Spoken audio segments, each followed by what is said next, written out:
Hi, welcome to episode 54, and today we'll be talking about one-on-ones, so stay tuned.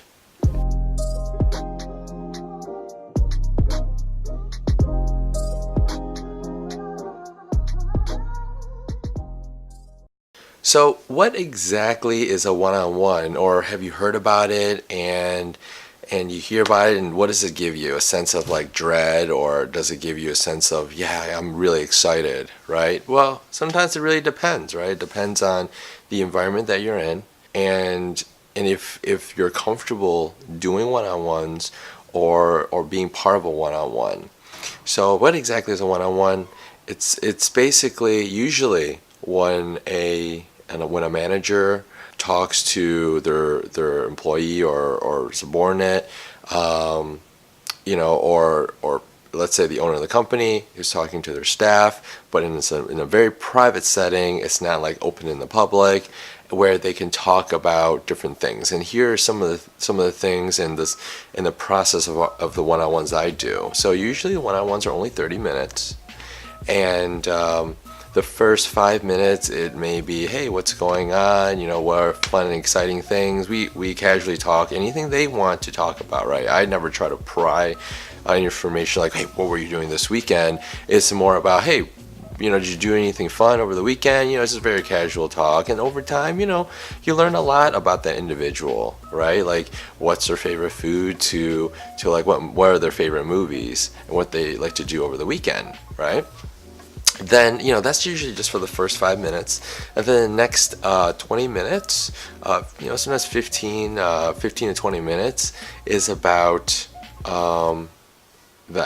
Okay, so for the most part, I keep my mouth shut, and I just listen, and I listen to some of the challenges they're going through.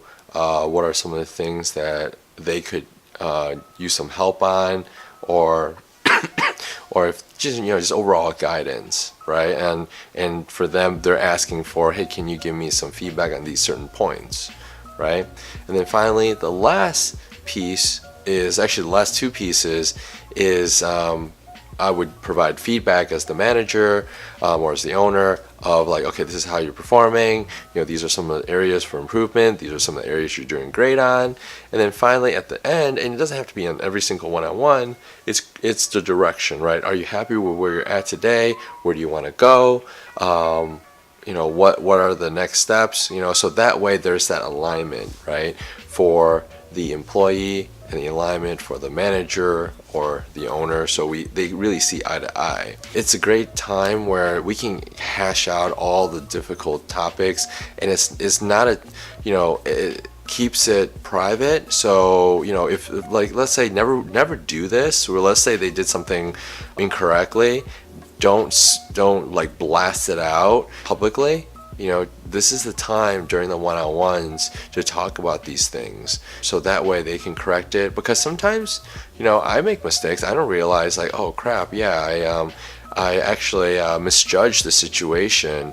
It wasn't actually fully their fault, and so it helps with really getting to understand your team and what their thought process are. So hope that helps. Definitely, I highly encourage, if you don't do one-on-ones, start doing them, because they do make a huge difference in your organization and also in your management team. So talk to you later.